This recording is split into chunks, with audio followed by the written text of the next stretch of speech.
A recent uptick in carjackings has exposed some seriously disturbing trends of crime involving children. Last week, that 7-year-old we just spoke about, 7-year-old child was shot and killed in the McDonald's drive-thru, but now an 18-year-old is being charged in connection to that crime. That's right, Tudor. We're going to talk about this with our panel today. We have with us attorney and Democrat strategist Kelly Hyman, CEO and founder of the stock Swoosh, Melissa Armo, and Dean of the School of Business at Liberty University, Dave Brad. Thank you, everyone, for being here today. And Kelly, I want to start with you today because here's something that I know is true. My entire life, every major city in America, be it Chicago or Baltimore or Cleveland or Detroit, and the list goes on, every single major city in America has Democrat mayors and Democrat city councils, and yet the violence in Chicago is infamous, not just here in this country, but around the world. Detroit, according to recent statistics, one of the most dangerous cities in America. The same is true in Cleveland and elsewhere. Why is it that these cities are so dangerous? Why is it that Democrat policies just haven't come through to make Chicago safer, to make Cleveland safer, to make Detroit safer? What's the challenge? What's the problem? Foremost, my thoughts and prayers go to the family that lost their 7-year-old child. It's a horrible way, and my thoughts are with them. But I think we need to talk about gun safety. I think that is key. I think that is a national issue, whether you live in Chicago, whether you live in New York, whether you live in California. And I think we need to do something about it and bring about reform. And what would you suggest then, if I might? Because I want to ask you about gun safety. These are cities, Chicago, some of the strongest gun control laws in America. Same in Washington, D.C., some of the strongest gun control laws in America, and yet those are two of the most violent, deadly places anywhere in America. What are these gun safety laws? I think it's important. This should be bipartisan in regards to gun safety. I think there needs to be some guidelines, and so people don't get through the loopholes, and make sure that there's proper background checks and proper procedures in place so that we make sure that young kids do not have guns and that their people are safe.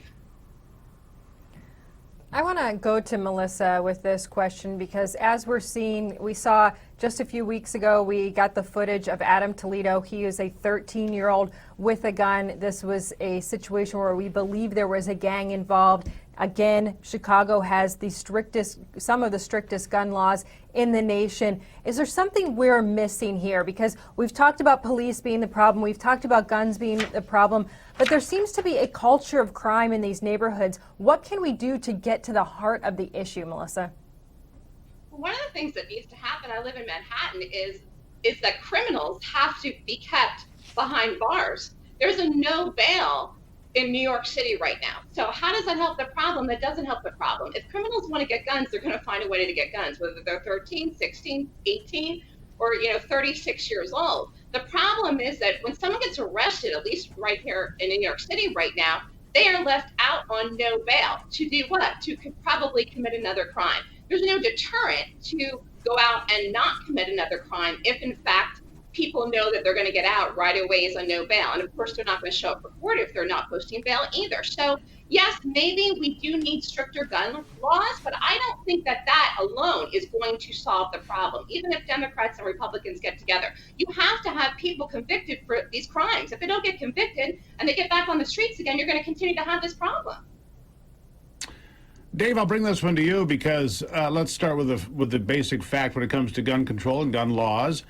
An 18-year-old cannot legally possess a handgun anywhere in America, period. An 18-year-old cannot possess a handgun anywhere in America, not out in public, so that's already illegal. I'm pretty sure shooting people at the drive-thru at McDonald's is illegal, not allowed in every state in America. So the idea that somehow we change gun laws and gun safety laws and loopholes, I've heard all of this before, but the bottom line doesn't change. Whether it's Chicago or Cleveland or Detroit or Baltimore or Miami, and I can go around the country, Democrat-controlled cities are the most dangerous places in America. And the violence and the gun crimes are predominantly in those counties in America. The rest of America is pretty safe. What say you? Yeah, we have systemic destruction of the Judeo-Christian tradition and systemic destruction of the American family. As our good public policy expert Milton Friedman said, quite correctly, if you're going to solve a policy problem, it helps to aim at the target. The target that we're all talking around is the problem of good and evil. When you take the study of good and evil out of K-12 education, and when the American family has been decimated, and the church is on the decline, and then you tell me, wow, shocker, we have a problem with bad behavior. There is no shocker. All of it adds up perfectly, and so we need to get back. A long time ago, we chose the family as the basic unit of the building block for Western Civ, right? It was the Jewish model over the Greek model of the city-state. That choice served us very well. And then going back to Plato's Republic, we learned about the importance of studying what does it mean to be good. That is the question of Western Civ. It is no longer even asked. And when you ask people, what is it to be good? They give some tautology like, it's good to be good. So the answer is very simple. We need to get serious again as a culture, right? The Chinese, the Buddhists, the rest of the world, the Israelis, they still have cultures intact. And along with those comes some semblance of ethics. Ours has been deconstructed and lays in tatters. Well, Dave is bringing up bad behavior, so I want to go to our next story and get Kelly's take on this, because are we calling out bad behavior when we see it, and are the people in charge doing enough? I want to turn to Michigan, where State Representative Joel Jones is in hot water for a DUI arrest earlier this month. Now he could be in more trouble because a new video is showing him belligerent toward police. He's screaming out a blatant abuse of power. He says when he's arrested for a DUI where he's twice the legal limit, he has a woman who is blacking out and vomiting in his car. They're both in some state of undress, and the police are arresting him. He says, I am in control of your budget, and then calls out and says, I want your badge numbers. I'm calling Gretchen, referring to the governor of Michigan. Now, no one in Michigan, none of the Michigan officials, government officials, have called this out. We have not heard a statement from Governor Whitmer at this point. Does this need to happen when you have somebody who is abusing power in such a blatant way? Do we need our top officials to come out and say, hey, there's going to be an investigation done? Well, in the law, people are innocent till proven guilty. Now, his Jones attorneys has stated, I only saw part of the video, and I didn't see this in the video, that he was tasered twice, that he was also pepper sprayed as well. But people should not use their power in a bad way or abuse the power. And if someone is convicted of driving under the influence, then the law should punish them accordingly to the law. We have the video. Let's play that so you can see it, and then I'll let you respond to it. Okay? I can't do that. The only reason. Don't tense up. I'm tensing up. Don't tense up. Stop. It's not gonna be good for you. I'm telling you. Stop. No, I run y'all budget, bro. When I call Gretchen, I need IDs and badge numbers and everything. I told you already. So I don't know if you could hear him say, I run your budget, bro. I'm going to call Gretchen. That is watching that video, regardless of what happened, when you have police arresting you and you are in a state where you have an intoxication level above the legal limit, don't you think that there should be somebody holding him accountable and saying, at least we're going to investigate this man who is an elected official? Or my question is, do elected officials live above the law? Well, no one likes to think elected officials are above the law. If he's convicted of the crime, then absolutely he should do the punishment. But I think we have to wait and see. And my understanding is there is going to be an investigation into the DUI and the facts of the case, and figure out what happens when the investigation is done. Here's my concern as I watch this video. Listen, people have done dumb things. The guy's 26 years old. He was elected to the state house when he was just 21 years of age. And if this had been his one transgression, throw yourself on the mercy of the people you represent, and so on and so forth. But it's not the first time. It's the second time he's been arrested since he was elected at the age of 21. He was arrested when he was 23 for open intoxication, substances in his vehicle.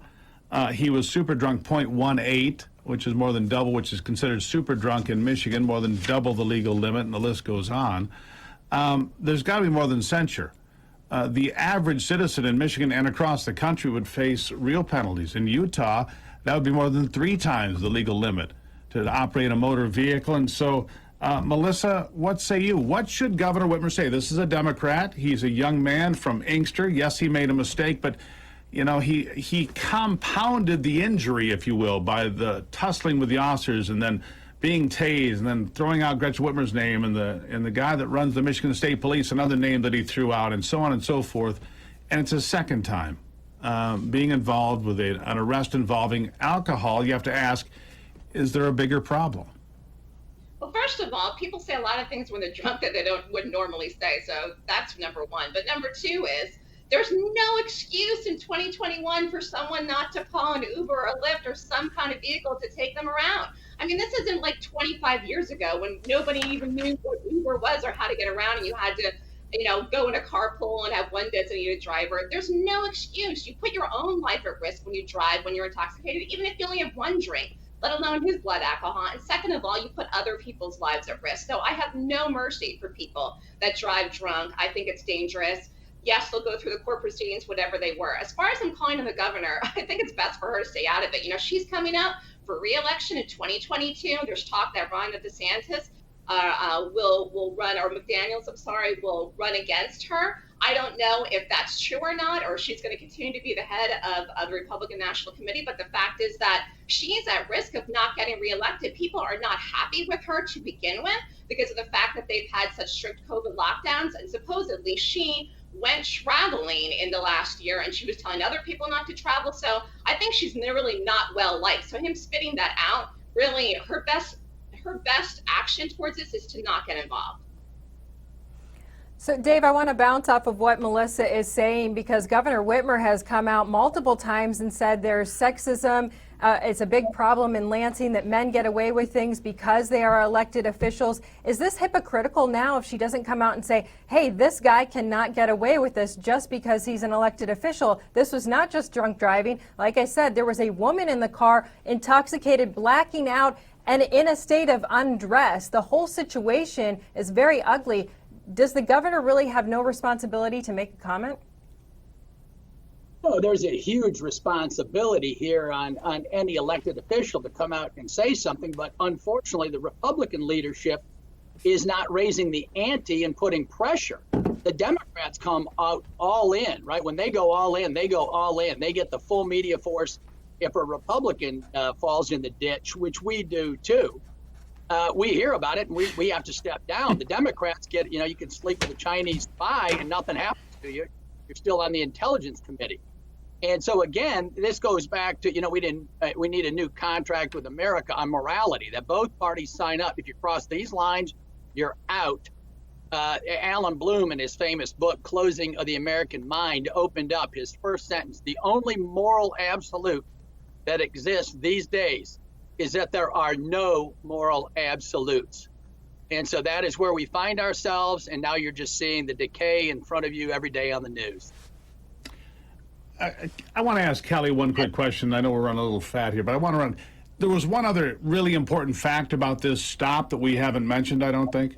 That was the loaded handgun in the cup holder of the guy that was .18, who had tumbled out of the car half undressed, along with the woman half undressed. When it comes to common sense gun laws, do you think this Democrat lawmaker should be prosecuted to the full extent of the law for having a handgun illegally because he's intoxicated in a vehicle exposed illegally? How do you think that should be handled?